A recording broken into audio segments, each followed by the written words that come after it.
नंदगांव में नंदोत्सव मनाया जा रहा है। गोपियां दर्शन करने के लिए आ रही हैं। नंद यशोदा के यहाँ एक बड़ा सुंदर लाला आ गया है, दर्शन करने आती हैं। कन्हैया पालने में लेटे हैं तो गोपिकाएं झूला दे दे करके जा रही हैं, झूला झुला झुला करके। बड़ी भीड़ मची हुई है नंद भवन में, बड़ा आनंद, बड़ा उत्सव, बड़ा उत्साह है ब्रजवासियों में। यहां नंदगांव में नंदोत्सव और मथुरा में कंस बड़ा दुखी होकर के सिंहासन पर बैठा है। तो कंस के मंत्री कंस से पूछते हैं, महाराज आज आप इतने दुखी क्यों हैं? कंस उत्तर देता है कि मुझे मारने वाला इस पृथ्वी पर आ चुका है, इसलिए मैं इतना दुखी हूं। मंत्रियों ने कहा, महाराज बस इतनी सी बात को लेकर के आप परेशान हैं, दुखी हैं, व्यथित हैं, चिंतित हैं, उग्र हैं, उदास हैं, निराश हैं, परेशान हैं। कंस कहता है कि इतनी बड़ी बात, मैं कभी भी मर सकता हूं, मेरा काल यहीं कहीं मेरे आसपास है, और इतनी बड़ी बात को तुम इतनी सी बात कैसे कह सकते हो? तब कंस के चालाक मंत्रियों ने कंस को सलाह दी। कैसी सलाह की है महाराज?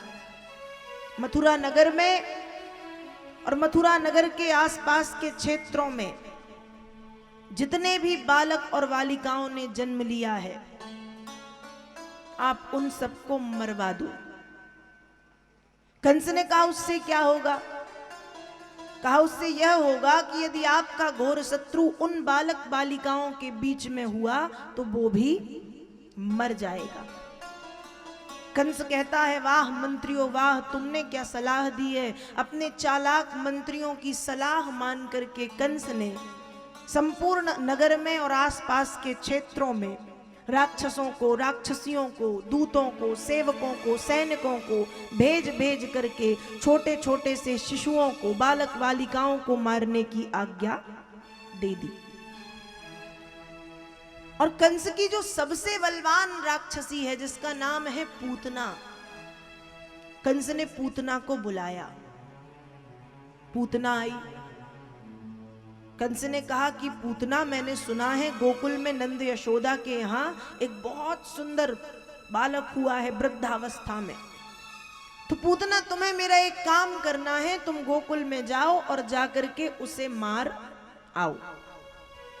पूतना ने कंस की बात मानी। देवियों जैसा परम सुंदर रूप पूतना ने धारण किया है, बड़ा सुंदर, सुंदर सुंदर गहने जेवर पहने हैं, अपने बालों में मालती के फूलों का गजरा लगाया, कानों में कुंडल धारण किए, नाक में नथनी पहनी, सिर में मांग टीका, माथे पे बिंदी, अधरों पे लाली, गले में हार, हाथों में चूड़ियां, कमर में करधन, पैरों में पायल पहन करके, खूब सुंदर सी साड़ी पहन के, सज धज के पूतना कंस के आदेश को मान करके चली, गोकुल पहुंची। गोकुल के द्वारपालों ने जब पूतना को देखा तो गोकुल के द्वारपालों ने जब पूतना को देखा तो द्वारपाल सोचते हैं कि ये हमारे गोकुल की कोई गोपी नहीं है, क्योंकि गोकुल में हमने इतनी सुंदर गोपी आज तक कोई देखी नहीं। ये तो देवलोक की कोई देवी है जो लाला से मिलने के लिए आई है। द्वारपालों ने पूतना को देवलोक की देवी समझ करके गोकुल के भीतर प्रवेश करने की आज्ञा दे दी। अब सुबह सुबह का समय है तो मैया यशोदा भी काम में लगी हैं, व्यस्त हैं। पूतना जब पहुंची, मैया से मिली और मैया से बोली कि अरे मैया, मैंने सुना है तुम्हारा लाल बहुत सुंदर है। मैया, मेरा मन नहीं माना, इसलिए मैं तुम्हारे लाल को देखने चली आई। अब मैया भी सोच रही हैं कि होगी मेरी कोई आसपास के गांव की गोपी, मेरी कोई सखी, मैं भूल गई हूं। तो मैया भी कहती हैं, देख गोपी, वो लाला वहां पालने में सो रहा है, तू जा और जाकर के लाला को खिला ले, जब तक मैं अपने घर गृहस्थी के काम पूरे कर लेती हूं, फिर हम अच्छे से बैठ करके बातचीत करेंगे। तो मैया सुबह सुबह काम में व्यस्त हैं, तो लगा कि होगी कोई मेरी गोपी गांव की, आसपास के गांव की। और मैया ने पूतना को कन्हैया के पास में जाने की आज्ञा दे दी। अब भगवान जब पहुंचे तो जैसे ही भगवान ने पूतना को देखा, तुरंत भगवान ने आंखें बंद कर ली, नेत्र बंद। और भगवान ने नेत्र बंद क्यों किए हैं, तो इस विषय में बड़े बड़े विद्वानों ने बड़ी अच्छी अच्छी बातें बताई हैं। भगवान ने नेत्र बंद इसलिए किए, किसी संत जी के मुख से मैंने सुना कि भगवान का अवतार इस पृथ्वी पर होता है धर्म की स्थापना के लिए, दुष्टों का विनाश, भक्तों की रक्षा और धर्म की स्थापना। तो जब पूतना आई है तो भगवान ने कहा आ गई राक्षसी, अब इसे मारना है, राक्षसी दुष्ट को मारना है, धर्म की स्थापना करनी है। तो भगवान ने कहा अब श्री गणेश करना है, धर्म की स्थापना का श्री गणेश हो रहा है। इसलिए भगवान ने आंखें बंद करके विघ्न विनाशक गणेश जी का ध्यान किया, मानो मंगलाचरण कर रहे हैं। किसी भी कार्य के प्रारंभ में, किसी भी कार्य की शुरुआत में हम मंगलाचरण करते हैं। तो मानो भगवान नेत्र बंद करके मंगलाचरण कर रहे हैं कि आज शुभारंभ होना है, इसको मार करके, कि मैं दुष्टों का विनाश करने के लिए पृथ्वी पर आता हूं। नेत्रबंद करने का पहला कारण। नेत्रबंद करने का दूसरा कारण है, भगवान सोच रहे हैं बताओ, मैं गोकुल में आया कि खूब दूध दही खाऊंगा, खूब माखन मिश्री खाऊंगा, खूब मेवे मिष्ठान रबड़ी जलेबी मालपुए रसगुल्ले खाऊंगा, लेकिन ये माँ की तरह वेश बनाने वाली पूतना मुझे कड़वा कड़वा विष पिलाने आई है। दूध दही तो दूर की बात, सीधे जहर पिला रही है, कड़वा कड़वा। इसलिए भगवान ने आंखें बंद की। नेत्र बंद करने का तीसरा कारण, नेत्र बंद करने का तीसरा कारण, जैसे जब हमारे घरों में छोटे छोटे से बालक बालिकाओं का जन्म होता है और जब हम बच्चों को दवा पिलाते हैं तो दवा कड़वी होती है, तो बच्चे आंखें बंद कर लेते हैं कि कड़वी दवा पीनी है। तो वैसे ही भगवान ने कहा कि इस जहर को दवा समझ के पीना तो पड़ेगा, इसलिए आंखें बंद की कि कड़वा विष है। तीसरा कारण।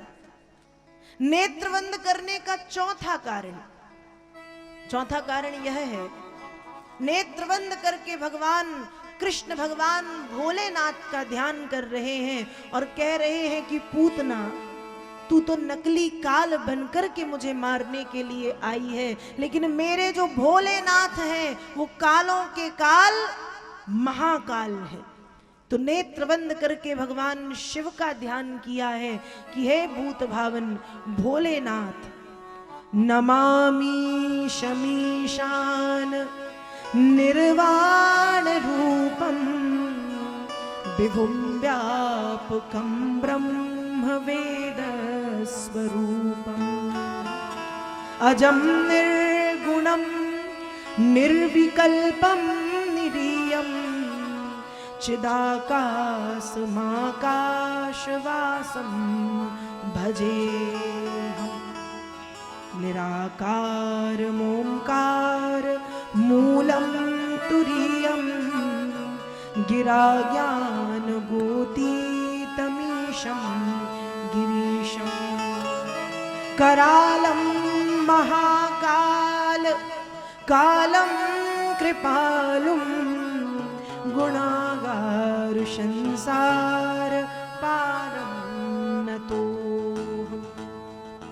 नेत्र बंद करने का चौथा कारण, भगवान शंकर ने, भगवान कृष्ण ने भगवान शंकर को पुकारा है कि हे भूत भावन, ये विष पीने का अभ्यास तो मेरा नहीं है, मैंने तो खूब दूध दही माखन मिश्री खाई है, ये कड़वा कड़वा विष मेरे वश का नहीं है, इसलिए हे महादेव आइए और आकर के इस उग्र विष से मुझे बचाइए।